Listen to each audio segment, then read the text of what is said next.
Hello everyone, सभी को नमस्कार। तो 3 दिनों के बाद CGL 22 मेंस का एग्जाम शुरू हो जाएगा। कुछ स्टूडेंट्स को 1-2 दिन एक्स्ट्रा मिल रहे होंगे अगर उनका एग्जाम थोड़ा 1-2 दिन बाद है, तो उससे ज़्यादा फर्क नहीं पड़ता। अगर आपने अब तक तैयारी करी है तो ये 1-2 दिन से कोई फर्क नहीं पड़ेगा और वैसे भी नॉर्मलाइजेशन तो हो ही जाएगा। ठीक है, तो जो बातें हर बार मैं एग्जाम से पहले करता हूँ उसी टाइप के कुछ सजेशंस होंगे। अगर आपने पहले ऐसी वीडियो देखी है, मेरी ही वीडियो, तो आप इसे स्किप कर सकते हैं। फर्स्ट टाइम देख रहे हैं तो डेफिनेटली आपको कुछ अच्छी बातें, इंपॉर्टेंट बातें सीखने को, अप्लाई करने को मिलेंगी। ठीक है, तो एट दिस वेरी मोमेंट, जब आपने प्री में भी ये चीज महसूस करी होगी, जब एग्जाम जस्ट पास में होता है ना, तो 2 टाइप के इमोशंस हमारे दिमाग में चल रहे होते हैं। पहला, अधिकतर स्टूडेंट्स के दिमाग में क्या चल रहा होता है, यार ये जो टाइम था ना वो वेस्ट कर दिया। अभी जैसे मेंस के लिए 2.5 महीने मिले थे, ये साला पता नहीं कहाँ चले गए हुआ। अब वो गलती हुई है उसको लिखो, क्योंकि नहीं लिखोगे तो फिर भूल जाओगे, अगले सीजन में फिर वही गलती होगी कि टाइम जो है मेरा फिसल गया था, इस तरीके से मैंने टाइम वेस्ट किया था।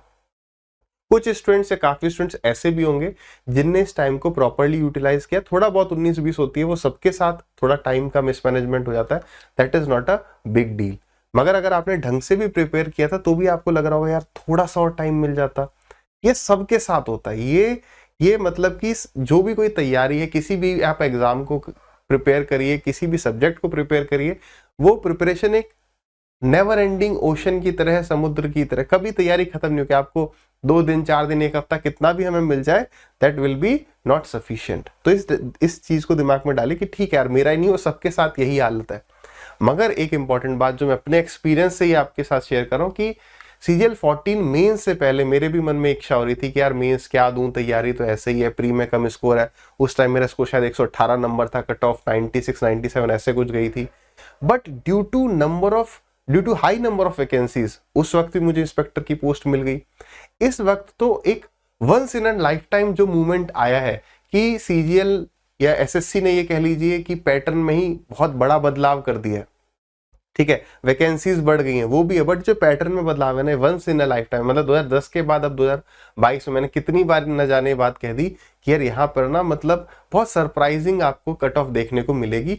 तो ये दिमाग से निकाल दो कि अपना जो तैयारी है उसमें मतलब कि कमी रह गई, वो सबके साथ रहते हैं। तो ये जो डर हो रहा होगा ना कि फियर, उसको प्लीज निकालिए, है ना। डर के आगे जीत है, गला सबका सूखता है, ये बात सच है। जो टॉपर भी बनेगा ना, उसको भी एग्जाम से पहले डर ही लगता है। ठीक है, और नेक्स्ट टाइम की बात दिमाग में बिल्कुल भी नहीं लानी है कि यार अगली बार देखेंगे। नाउ और नेवर वाली सिचुएशन रखिए, अभी नहीं तो कभी नहीं। अभी जग जीता नहीं, अभी मैं हारा नहीं, अभी एग्जाम नहीं हुआ है। अपना बिल्कुल डर को बाहर निकाल दो अपने दिमाग में से। ठीक है, टारगेट का प्रेशर यार डेफिनेटली दिमाग से बाहर निकालिए। टारगेट का हम प्रेशर लेके जाते हैं कि यार मैथ में ना मैं 1 से ज्यादा सवाल नहीं छोड़ूंगा। अरे क्या पता वहां पे 3 से 3-4 ज्यादा अच्छे सवाल आ जाए, छोड़ने पड़ेंगे। हमारे 3-4 छूटेंगे, बाकी के 6-7 छूटेंगे। इस बात को समझिए, अपनी मेहनत पे भरोसा रखिए और सिलेक्शन और रिजेक्शन के डर को अपने दिमाग से निकाल दो। ये प्रेशर अपने ऊपर मत लेके जाओ कि मैं इनकम टैक्स इंस्पेक्टर बनने जा रहा हूं। ये प्रेशर ना लेके जाओ मैं MEA में मेरे को ज्वाइन करना है, मेरे को टॉप 100 में। कोई रैंक, कोई भी मार्क्स का जो एक प्रेशर है ना, वो दिमाग से हटा दो। हम जा रहे हैं अपना बेस्ट देने, do your best, leave the rest. ये प्रेशर जो है ना, ये आपको अच्छा परफॉर्म नहीं करने देगा। प्रेशर जो है ठीक है, एक नॉर्मल लेवल तक का हमें एक टेंशन, एक एंजाइटी होनी चाहिए, लेकिन ऐसा नहीं कि भाई इस लेवल की टेंशन लेके बैठे कि यार इतने नंबर लाने लाने। हमें अपना बेस्ट देना है, हम अपने बेस्ट से ज्यादा कुछ नहीं कर सकते। डर के हारना नहीं है, ठीक है, लड़ेंगे, अपना बेस्ट देंगे। टारगेट का प्रेशर दिमाग से बिल्कुल निकाल दीजिए। Live in present. देखो, ये तो वैसे लाइफ के लिए भी एक इंपॉर्टेंट चीज है कि हम कभी पास्ट में जीते हैं, अधिकतर फ्यूचर में, पास्ट और फ्यूचर में जीते रहते हैं। प्रेजेंट में जीना, इसका मैं एग्जाम से इस तरीके से बताना चाह रहा हूं आपको कि यार एग्जाम अभी मेंस का जो हो रहा है, ये फर्स्ट टाइम न्यू पैटर्न के साथ हो रहा है। तो आप एग्जाम में बैठे होगे तो ये नहीं होना चाहिए दिमाग में कि यार अब जब 1 घंटा हो जाएगा उसके बाद इंग्लिश जो आएगी वो किस तरीके से आएगी, है ना, या कंप्यूटर के मेरे को किस लेवल के सवाल देखने। जब मैं मैथ्स और रीजनिंग, यानी जब आपका पहला 1 घंटा होगा तो आपका उस सवाल पर पूरा फोकस रहना चाहिए और इधर उधर की बातें नहीं आनी चाहिए। जो मैंने आपको कहा, दिमाग से टारगेट का प्रेशर निकाल देना है। ये नहीं सोचना है 4 सवाल सही हो गए तो अब हम सपने देख रहे हैं कि अब तो यार ये बन जाएंगे तो ऐसा होगा वैसा होगा। वो सारे सपने सब बाहर छोड़ देना है, प्रेजेंट में जीना है एग्जाम देते वक्त। ठीक है, बहुत छोटी छोटी सी बातें, बट इन चीजों को अप्लाई करना है। बी काम, शांत शांत दिमाग रखना है और कामनेस आपको सवाल को पढ़ते वक्त भी दिखानी है। सॉरी, आप मैथ्स और रीजनिंग के सवाल पढ़ रहे हो, हड़बड़ाहट में कई बार देखा है और जल्दी करना जल्दी करना, जल्दी करने के चक्कर में हम एक सवाल को 3 बार पढ़ जाना पड़ता है, 2 बार पढ़ जाना पड़ता है। शांत रखना है, कोशिश करनी है कि एक बार में सवाल समझ में आ जाए। स्टार्टिंग के 2-4-5 मिनट निकल जाते हैं उस एनवायरमेंट में एडेप्ट करने में ही, ये कह लीजिए, या 2-4 मिनट का टाइम लगता है, उसके बाद एक फ्लो बन जाता है। ठीक है, तो शांत रखना है। Reach 1 day before. अगर आपका सेंटर मान लो 500-700 किलोमीटर दूर पड़ रहा है अपने घर से, अपने होम सिटी से, तो आप एक दिन पहले पहुंचे। अगर आप ट्रेन की जर्नी कर रहे हैं, आपने भी टिकट नहीं कराई है, तो भाई एक दिन पहले पहुंचे। ट्रेन लेट हो जाए, कोई भी कुछ भी सिचुएशन, किसी न किसी जगह तो कुछ ऐसी सिचुएशन बनेगी ना कोई तो लेट होगा। न जाने इन लाखों स्टूडेंट्स में से कितने हजारों के पेपर छूटेंगे, अवश्य छूटेंगे। अगर आप उस सिटी में भी पहुंच गए तो अपने जो भी एग्जाम सेंटर उस पर 1 घंटा पहले पहुंचने की कोशिश करिए। कोई नई बात नहीं है। जो रिक्वायर्ड डॉक्यूमेंट्स हैं उनकी लिस्ट बनाओ कि यार ये सब रखना है।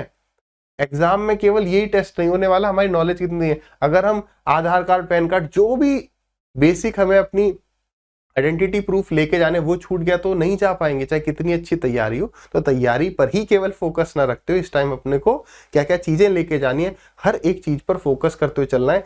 एक गलती की गुंजाइश नहीं रखनी है। Make sitting and waking habit. तो बस कुल मिलाकर बात यह है कि अब आपका शेड्यूल जो है सुबह जल्दी है, 9 बजे से लेके सुबह 11:15 बजे तक आपका पेपर होगा। तो आपको दोनों हैबिट बनानी है। अब कोई रात में उल्लुओं की तरह जग रहा था सुबह 6 बजे तक, कहीं नहीं यार, अब आखिरी के जो ये 2-3 दिन है इसमें तो और मेहनत करनी है, अब भी सुबह 6 बजे जगना है, बहुत बड़ी बेवकूफ़ी है। रात में 10-11 बजे सोने का मतलब, अभी तो मैं तो पहले ही आपको कहता था कि 15-20 दिन से पहले हमारा वो हैबिट रहनी चाहिए। बट जो भी अब जितना भी टाइम बचा है, रात में नहीं जगना है। एग्जाम वाले दिन क्या करना है, एग्जाम से मतलब एक दिन पहले क्या करना है, उस पर भी आएंगे। एक तो सिटिंग हैबिट आपको बनानी है। अपना पेपर 2.25 घंटे का होगा, बीच में कोई ब्रेक नहीं है, लंबा टाइम है। अभी तक नहीं बैठने की आदत है, प्री में 1 घंटा ही बैठे थे अब तक, अब 2.25 घंटा बैठना है। तो मैं कहूंगा कि 2.25 घंटे का मतलब है कि आप 2.25 घंटे मॉक टेस्ट दीजिए। प्रीवियस ईयर जो भी आप दे रहे हैं वो 2.25 घंटे बैठ के दो। अब कैसा रोज लगातार 2.25 घंटे बैठे रहे, बीच में भले 10 सेकंड के लिए, 1 मिनट के लिए अपनी सीट पे खड़े हो जाओ, फटाफट से थोड़ा उठना बैठना करना है कर लो और फिर बैठ जाओ। फोन वोन देखना बिल्कुल भूल जाओ। 2.25 घंटे की आपको सिटिंग लगानी पड़ेगी, इस पर आपको काम करना पड़ेगा। सुबह टाइम से उठने की हैबिट आपको रख लेनी है।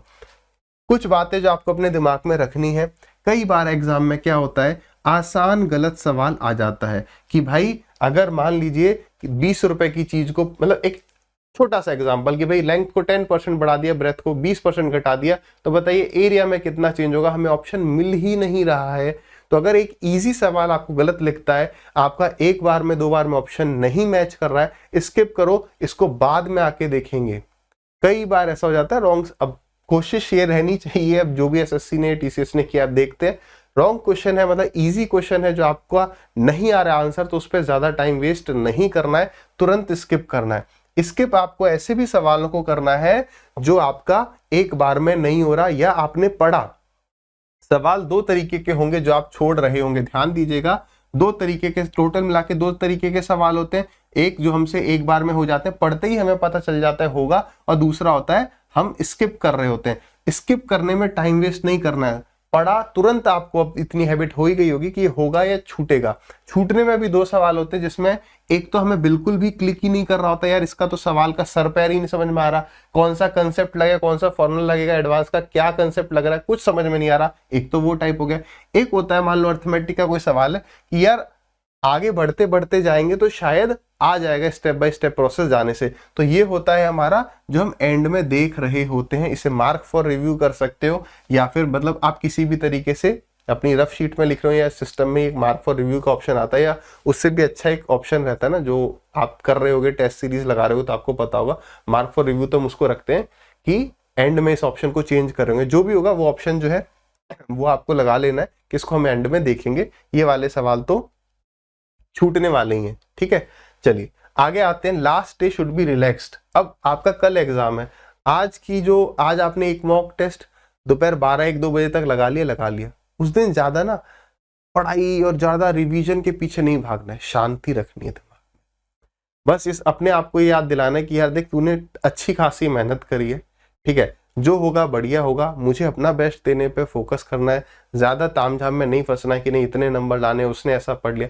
रिलैक्स, इस टाइम पर बिल्कुल भी यूट्यूब पर आने की जरूरत नहीं, सेल्फ कंट्रोल करना है। देखो डिस्ट्रैक्शंस आपके चारों तरफ रहेंगे, उससे आपको बचते हुए ही काम करना है। आप लाखों में एक होगे तभी तो सिलेक्ट होगे, लाखों कोई और डिस्ट्रैक्ट हो रहा है होने दो, ठीक है, लेकिन अपने को डिस्ट्रैक्ट नहीं होना, उस पर फोकस करना है। All the very best for exams, अपना बेस्ट दीजिए और सारी चिंता दूर रखिए।